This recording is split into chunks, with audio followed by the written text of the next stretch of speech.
Oke,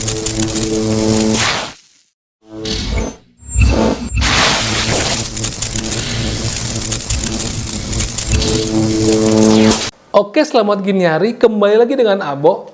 Di video kali ini, gue ingin memberikan sedikit tips apa aja yang harus diperhatikan pada saat kita memproduksi sebuah video.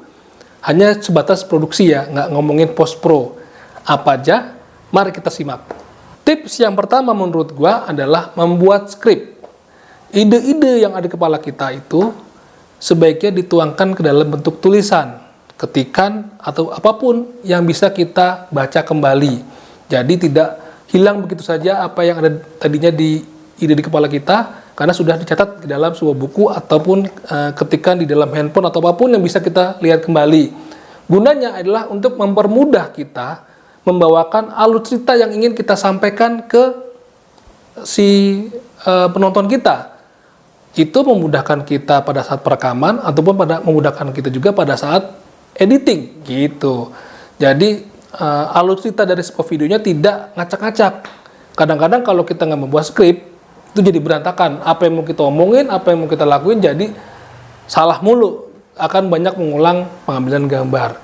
Jadi buat gua, skrip itu gunanya adalah untuk memudahkan kita pada saat kita berbicara, lalu apa yang harus kita lakukan di depan kamera. Gitu. Hal kedua yang penting sekali buat gua adalah audio.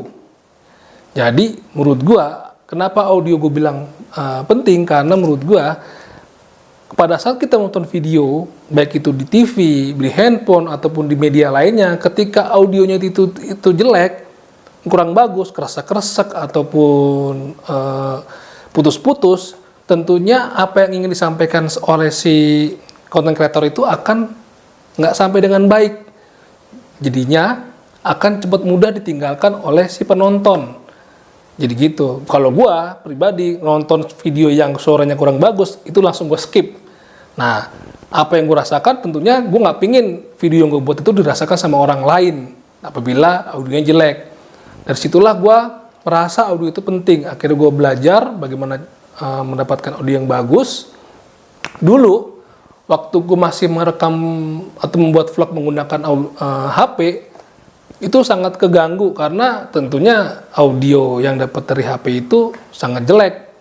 Apabila kita berada di sekitaran yang mungkin ramai gitu kan. Dulu sambil jalan di pinggir jalan, tentunya ada motor masuk, suaranya masuk, ya kan. Terus di mall ada orang ngomong, suaranya masuk. Meskipun sekarang juga ada namanya media untuk memisahkan antara main sound dengan back sound. Sudah ada, tapi sebisa mungkin sih kita harus memikirkan dari awal bagaimana mendapatkan atau merekam suara dengan bagus. Tentunya dengan alat yang juga lebih mumpuni ya. Gitu. Akhirnya setelah gue memiliki kamera, gue mencoba membeli alat rekam suara yang bagus. Karena dulu kebanyakan main di outdoor, akhirnya gue milih ini dia nih. Rode Video Mic Me yang ada dead cat-nya. Jadi bulu-bulu ini namanya dead cat. Dead cat ini fungsinya adalah untuk meredus angin gitu. Jadi kalau ada angin-angin besar, biasanya kan kalau kerekam tuh bunyinya gresek-gresekan di outputnya. Jadi kalau dengan ini biasanya itu terreduce. Jadi suaranya cukup jelas. Oke, karena gua dulu sering main di outdoor, akhirnya gua mencoba lagi, tadi kurang puas, hasilnya kurang tajam. Gua membeli lagi namanya ini dia nih juga nih. Rode yang kualitasnya juga cukup baik. Jadi dengan ini, dengan jaraknya cukup jauh juga, mungkin sekitar 1 meter setengah masih ke record, dan di sini juga ada pengaturan disable suaranya nih. Gue nggak tahu namanya apa ya. Jadi bisa diatur lah pengambilan suaranya. Begitu.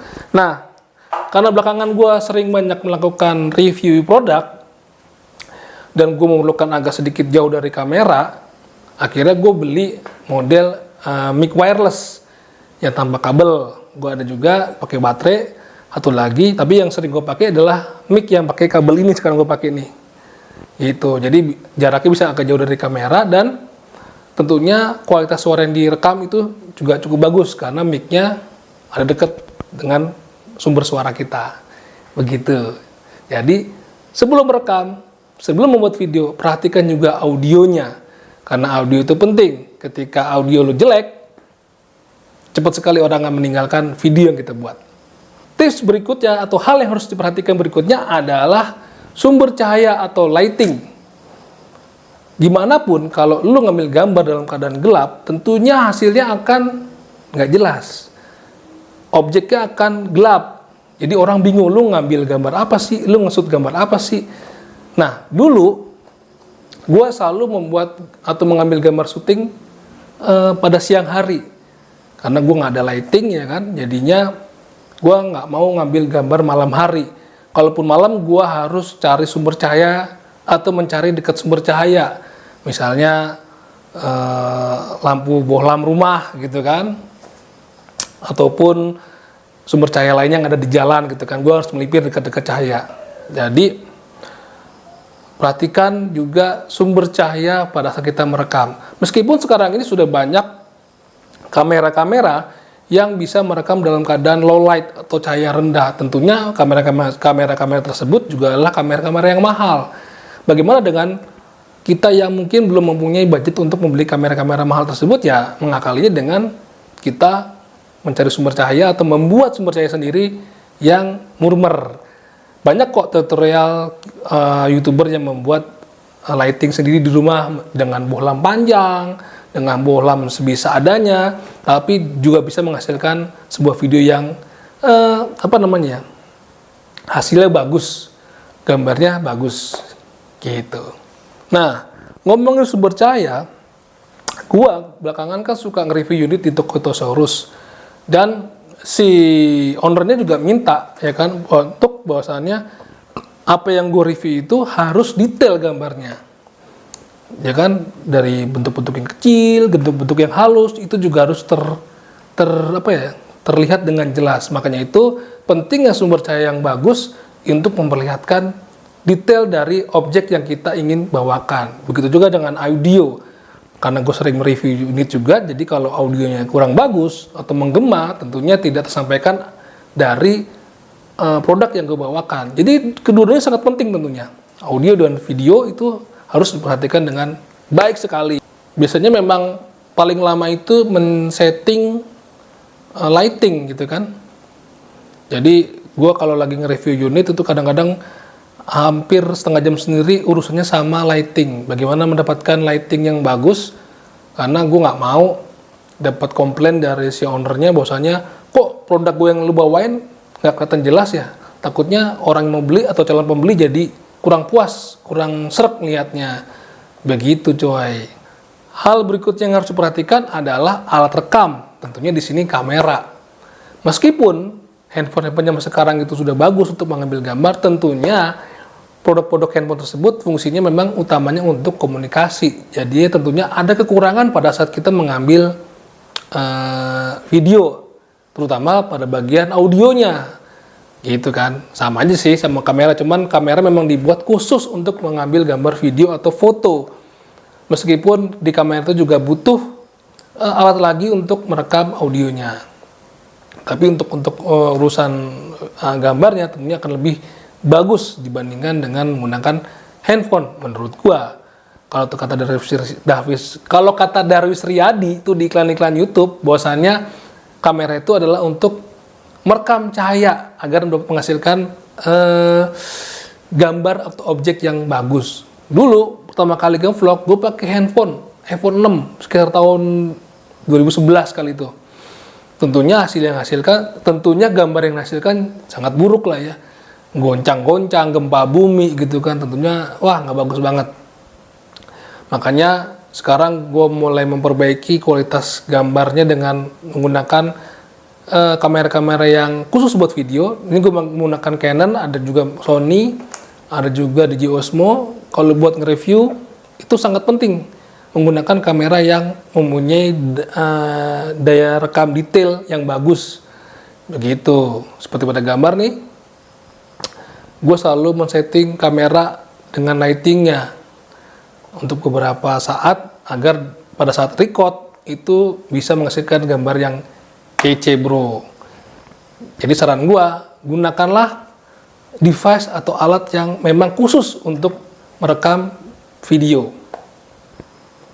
Hal terakhir yang harus diperhatikan adalah setelah tadi ada script, ada sound, ada lighting, ada alat rekam, yang terakhir menurut gua adalah kreativitas, ya kan? Kreativitas itu kita bisa dapatkan dari seringnya kita menonton referensi dari YouTuber ataupun dari video-video tentang edukasi cara pengambilan gambar menggunakan kamera-kamera ini, kamera itu, A, B, dan C, pemahaman tentang pengambilan gambar, gitu kan. Jadi menurut gua menonton referensi atau mencari referensi itu penting sekali buat kita menajamkan kreativitas kita, ya kan. Gua kalau lagi cari referensi dari suatu channel YouTube, gua nggak akan pernah gua skip. Gua biasanya paling malas kalau ngebaca buku, pasti gua skip. Tapi kalau video, gua pasti tonton dari A sampai habis, dari A sampai Z, gitu. Jadi kalau orang mau nyari referensi itu, biasakan tonton sampai habis how to-nya, gitu kan. Gue bocorin sedikit, biasanya kalau gue mau mencari gambar atau pengambilan gambar yang bagus, yang rare, yang langka, itu biasanya gue nyari di channel YouTube Studio Binder. Tuh, wasit salah satu bocorannya. Studio Binder itu adalah channel YouTube yang memang khusus untuk belajar kita bagaimana pengambilan gambar menggunakan kamera, style-style seperti apa, caranya gimana. Terus dia juga mencantumkan referensi dari film-film bioskop, film Hollywood gitu. Kalau gua mau bikin video tentang review, gue biasa mencari dari channel YouTube-nya si Peter McKinnon atau Dennis Kiefer tadi gue bilang. Jadi jangan males. Kalau lu ngerasa udah malas mencari referensi, tentunya biasanya hasil video lu akan monoton aja. Gitu bro. Oke teman-teman, demikian dulu hal-hal yang harus diperhatikan pada saat kita memproduksi sebuah video. Semoga apa yang gue ngomongin ini bisa bermanfaat buat teman-teman yang ingin mencoba atau memulai membuat video, agar pada saat post-pro atau pada saat editing itu menghasilkan hasil yang baik dari segi audionya, videonya, terus pencahayaannya, semua bisa terlihat dengan baik, dan tentunya apa yang ingin kita sampaikan, pesannya juga tersampaikan dengan baik ke si penonton gitu. Sampai jumpa di video Selamat Gini Hari berikutnya. Dadah.